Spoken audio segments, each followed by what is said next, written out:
Hi guys అందరూ ఎలాగున్నారు? So, ఇవాళ ఈ వీడియోలో వచ్చేసరికి మనకి ఫార్మసీ, ఫార్మాటీ యొక్క కోర్సులకైతే కౌన్సెలింగ్ అయితే స్టార్ట్ అయితే అయింది కదా! మరి అదే కోర్స్‌కి సంబంధించి అందులోనే కొంచెం మినీ కోర్స్ అయిన డిప్లొమా ఇన్ ఫార్మసీ కోర్స్‌కి సంబంధించి డీటెయిల్స్ అయితే చూసుకుందాం. అసలు ఈ డిప్లొమా ఇన్ ఫార్మసీ కోర్స్ ఏంటి అని చెప్పేసి ఒక క్లియర్‌గా ఒక స్టెప్ బై స్టెప్ అయితే చూసుకోవడం జరుగుతుందనమాట. ఇదే విధంగా ఫార్మసీ కౌన్సెలింగ్‌కి సంబంధించి ఎప్పటికప్పుడు ఇలా లేటెస్ట్ అప్డేట్స్ మీరు తెలుసుకోవాలనుకున్నట్లయితే ఖచ్చితంగా మన యూట్యూబ్ ఛానెల్ సబ్స్క్రైబ్ చేసుకోండి. సబ్స్క్రైబ్ చేసుకొని బెల్ నోటిఫికేషన్ ఆల్ పెట్టుకోండి. సో, అయితే లేట్ చేయకుండా వీడియో టాపిక్‌లోకి అయితే వెళ్ళిపోదాం. మరైతే ఈ డిప్లొమా ఇన్ ఫార్మసీ లేకపోతే ఫార్మా అనేది మనకి 2 ఇయర్స్ డిప్లొమా కోర్స్ అండి. సో, ఇది 2 ఇయర్స్‌కి సంబంధించిన డిప్లొమా కోర్స్. చాలామంది ఏమనుకుంటారంటే డిప్లొమా లాగా ఇది కూడా 3 ఇయర్స్ కోర్స్ అని చెప్పేసి అయితే అనుకుంటారు. బట్ అది కాదు. ఇది 2 ఇయర్స్‌కి సంబంధించిన డిప్లొమా కోర్సే అండి. దీనితో పాటే దీనికి సంబంధించి ఫస్ట్ కోర్స్ చూసుకున్నట్లయితే, మీకు ఈ ఫార్మసీలో వచ్చేసరికి ఫార్మాస్యూటికల్ ఇంజినీరింగ్ మొత్తం ఉన్నాయి కదా! ఇక్కడ biochemistry, clinical pathology, drug store business, pharmacology, pharmacognosy, health education, మొత్తం hospital, clinical pharmacy, human anatomy, pharmaceutical, jurisprudence.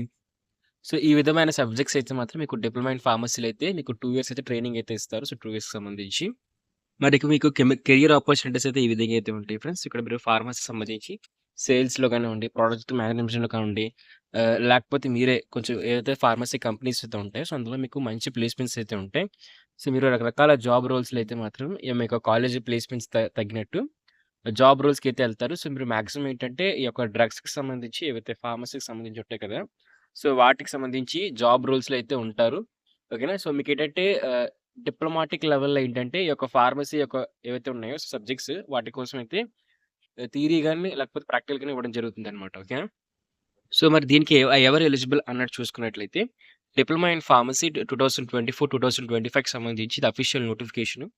So, వచ్చేసరికి ఏంటంటే అప్లికేషన్స్ ఇన్వైట్ అని చెప్పేసి అయితే ఇచ్చింది. ఇక్కడ మీరు చూసుకున్నట్లయితే ఇంటర్మీడియేట్‌కి సంబంధించి ఎవరైతే బైపీసీ ఇంకా ఎంపీసీ చేశారో, లేకపోతే 12థ్ క్లాస్ పాస్ అయ్యారో, అది సీబీఎస్‌ఈ కానివ్వండి, ఐసీఎస్‌ఈలో ఎవరైతే 12థ్ క్లాస్ పాస్ అయ్యారో, వాళ్ళందరూ కూడా అప్లై చేసుకోవచ్చండి. కాకపోతే ఏంటంటే ఒక కౌన్సెలింగ్ ప్రాసెస్ అనేది ఆల్రెడీ మనకి జూన్‌లో అయితే కంప్లీట్ అయితే అయిపోయింది. సో, మీరు డిప్లొమాటిక్ ఫార్మసీలో అయితే మాత్రం ప్రెజెంట్ జాయిన్ అయితే అవ్వలేరు. బట్ అడ్మిషన్స్ అయితే ఓపెన్‌గానే అయితే ఉన్నాయి. సో, మీకు ఏముండదు. సో, కౌన్సెలింగ్‌కి సంబంధించి అయితే ఏముండదనమాట. సో, ఎవరు కూడా కౌన్సెలింగ్ కనైనా సో, మీకు అర్థమైంది కదా! ఫార్మసీకి ఇంకా అంటే డిప్లొమా ఇన్ ఫార్మసీకి ఎవరు ఎలిజిబుల్ అని చెప్పేసి ఇంటర్మీడియేట్ పాస్ అవ్వాలి. బైపీసీ గాని, ఎంపీసీ గాని మీరు ఏ బోర్డ్ అయినా స్టేట్ బోర్డ్ అయినా లేకపోతే ఐసీఎస్ అయినా, సీబీఎస్ఈ అయినా ఎందులో పాస్ అయినా సరిపోతుంది. మీకు మీ యొక్క ఇంటర్మీడియేట్‌లో వచ్చేసరికి బయాలజీ, ఫిజిక్స్, కెమిస్ట్రీ అయితే ఉండాలి ఫ్రెండ్స్. సో, దీంతో పాటే ఎవరైనా అడ్మిషన్స్ కావాలనుకున్నట్లయితే ఇక్కడ చూస్తున్నారు కదా! శాస్త్ర college of pharmaceutical engineering and research వాళ్ళు. సో, ఈ కాలేజ్ వాళ్ళు ఏంటంటే అడ్మిషన్స్ అయితే ఓపెన్ అయితే చేశారు. మీకు 15థ్ వరకు కూడా లాస్ట్ డేట్ అయితే ఇచ్చారండి. సో, శాస్త్రానికి సంబంధించిన కాలేజ్‌లో మీరు జాయిన్ అవ్వాలనుకున్నట్లయితే జాయిన్ అయితే అవ్వచ్చు. దీంతో పాటు మీకు సంబంధించిన ఏదైతే అడ్మిషన్స్ కావాలనుకుంటున్న వాళ్ళు ఇక్కడ పైన చూపించిన కాంటాక్ట్ నంబర్ అయితే మీరు కాంటాక్ట్ అయిన వెంటనే మీ యొక్క అడ్మిషన్స్‌ని అయితే క్లారిటీగా కన్ఫర్మ్ అయితే చేసేస్తారు. దీనికి సంబంధించి ఫీజ్ పర్టిక్యులర్స్ అయితే ఏ విధంగా ఉంటుంది అని మనం చూసుకున్నట్లయితే ఫీజ్ అయితే మాత్రం మొత్తం మీకు 2 ఇయర్స్‌కి కలుపుకొని 50,000 అయితే మాత్రం వీళ్ళు చార్జ్ అయితే చేస్తారండి మొత్తం. అంటే 50,000 మీకు ఫీజ్ అయితే పడుతుంది. So, okay. దీంతో పాటే మీకింకా ఇన్ డీటెయిల్స్ కావాలనుకున్నట్లయితే కామెంట్ చేయండి. లేదంటే ఈ డిప్లొమా ఇన్ ఫార్మసీ కోసం మీకు ఎలాంటి డౌట్స్ ఉన్నా సరే మీరు కామెంట్ చేసినా సరే మీకు రిప్లైస్ అయితే ఇస్తాం. దీంతో పాటు ఈ కోర్స్ యొక్క కంప్లీట్ డీటెయిల్స్ కావాలి, మొత్తం ఏ టు జెడ్ కావాలి అనుకున్నట్లయితే మీరు ఎక్కువ మంది కామెంట్స్ గాని డి ఫార్మా లేకపోతే డిప్లొమా ఇన్ ఫార్మసీ అని చెప్పి కామెంట్స్ వచ్చినట్లయితే మీ అందరికీ కూడా నేను సెపరేట్ వీడియో, ఇండివిడ్యువల్ వీడియో ఏంటంటే మొత్తం కంప్లీట్‌గా ఓవరాల్ డెప్త్‌గా అయితే అనాలిసిస్ చేసి చెప్పడం అయితే జరుగుతుంది.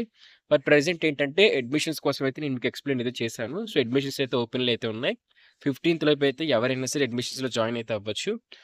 15థ్ లోపు ఎవరైనా సరే ఒకవేళ మీకు ఫార్మసీలో సీట్ రాకపోయినట్లయితే ఫార్మసీ, ఫార్మాటీలో సీట్ రాకపోతే మీరు ఈ యొక్క కౌన్సెలింగ్ కూడా అటెండ్ అయిపోయి జాయిన్ అయితే మీకు అడ్మిషన్స్‌లో కూడా జాయిన్ అయితే అయిపోవచ్చు. సో, ఇది కూడా కంపారిటివ్ చేసుకున్నట్లయితే ఫార్మసీతో పాటు మంచి కెరియర్ అయితే ఆపర్చునిటీస్ అయితే ఉంటాయి. దీంతో పాటే మీరు ఈ ఫార్మసీ చేసి ఫార్మసీలో కూడా లాటరల్ ఎంట్రీ కిందైతే మాత్రం మీరు సెకండ్ ఇయర్, థర్డ్ ఇయర్స్‌లో జాయిన్ అయితే అవ్వచ్చనమాట. సో, ఓకేనా?